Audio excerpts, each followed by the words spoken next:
March 11th, 3 times in 2 decades, the world came to a halt. Madrid exploded. Japan was submerged.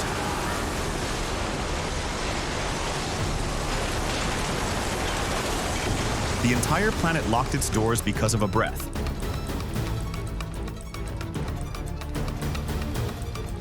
And today, March 11th, 2025, the Earth is still gasping. India suffocates in record pollution.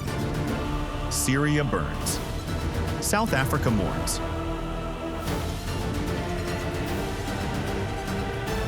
Is it humanity's fate to repeat what it has yet to learn?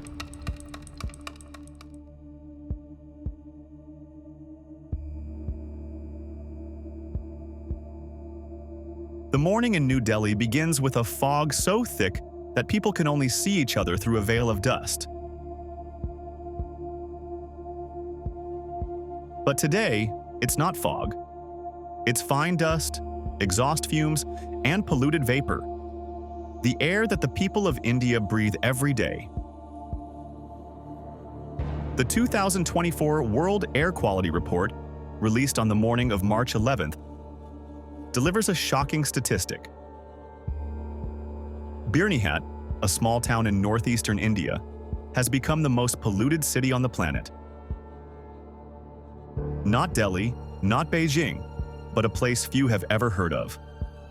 The PM 2.5 concentration here is nearly 20 times higher than the WHO's safety limit. According to the report by IQWire, the 6 most polluted countries in the world today are Chad, Bangladesh, Pakistan, the Democratic Republic of Congo, India, and Tajikistan. All are developing nations where economic growth comes at the cost of environmental trade-offs.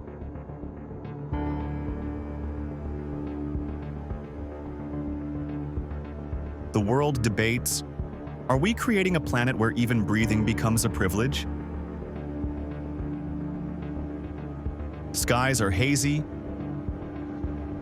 rivers run dry, lands turn barren, yet the pace of development continues.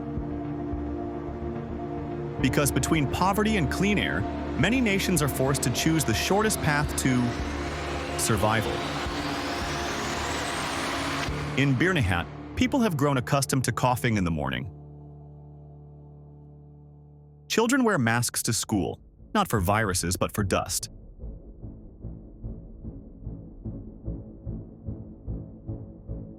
Factory windows remain open. Chimneys keep spewing. And across the border, Bangladesh bears the brunt of the drifting smoke. From these dry numbers, we see a world strangling itself.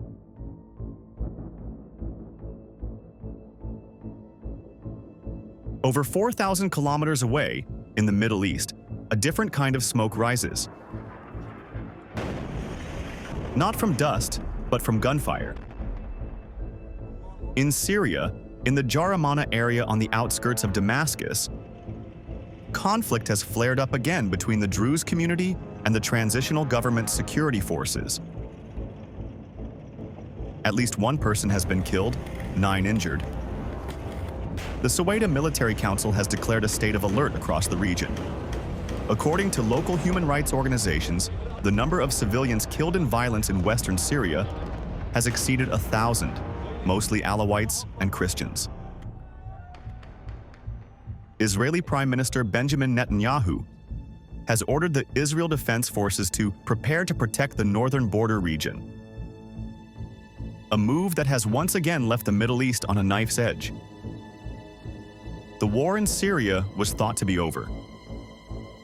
But 14 years after the first uprising, this country still knows no true peace. A weak central government, emboldened local armed groups, and people living amid gunfire and fear. A journalist in Damascus wrote, "Here, every morning is a negotiation with luck. The world watches Ukraine, the Middle East, the Red Sea, But Syria, it seems, has become a story too old to be mentioned. In South Africa, tragedy takes the form of a traffic accident. Early in the morning, on a highway near Johannesburg, a bus carrying over 50 people overturned at a curve. At least 16 people died, 35 were injured. Rescue agencies say the cause may be brake failure. South Africa has the most developed road system in Africa, but it is also home to one of the highest traffic accident rates in the world. According to statistics, over 10,000 people in South Africa die in road accidents each year, mostly poor laborers who must travel far to earn a living.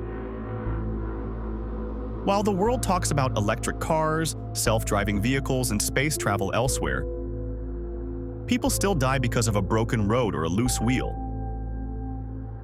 No grand disaster, no explosion, just an ordinary moment, but enough to take lives. 3 stories, 3 continents, in a single day. Pollution, war, accidents, nothing new, but all wrapped into one day. March 11th, 2025.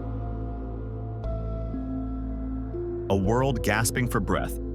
A humanity that doesn't know how to pause. If we look back at past years, March 11th has repeatedly marked moments when the world froze. 2004, Madrid. Morning rush hour, crowded subway trains. 10 bombs exploded almost simultaneously. 191 people died. Over 2,000 were injured. All of Europe was shaken. The world was stunned to realize terrorism is not just a Middle Eastern issue, but a concern for all of humanity. From then on, Western nations tightened security, and invisible fear became an inseparable part of modern life. 2011, Japan, 2:46 p.m., a 9.0 magnitude earthquake rocked Tohoku. A tsunami over 10 meters high crashed ashore. Cities vanished. Over 18,000 people died or went missing. The Fukushima nuclear power plant exploded. A double disaster, nature and technology.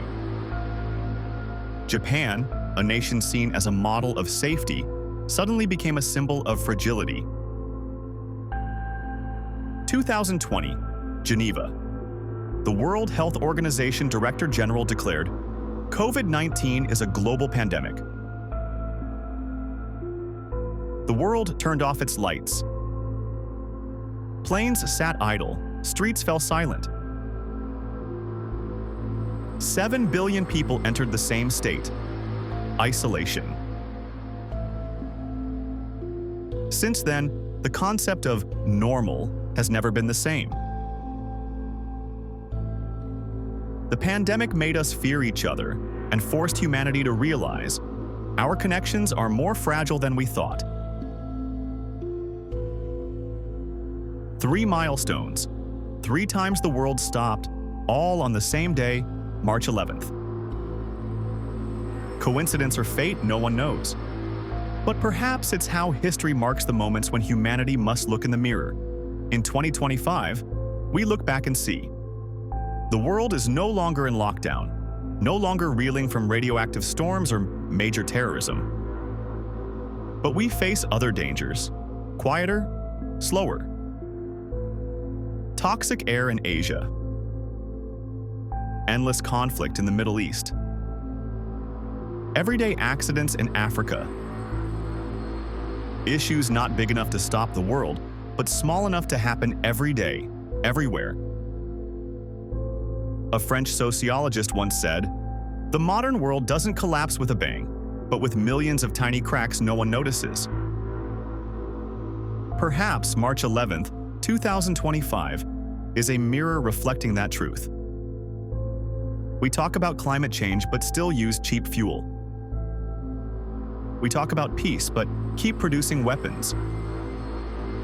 We talk about humanity, but lives are still valued by nationality.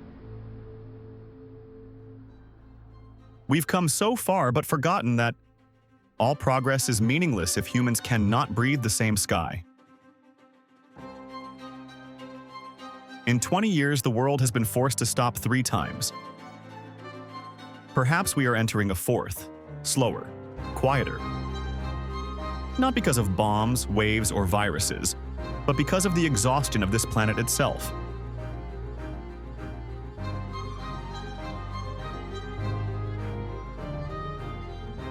From the smog of Bernihat to the gunfire of Jaramana to the fateful curve in Johannesburg,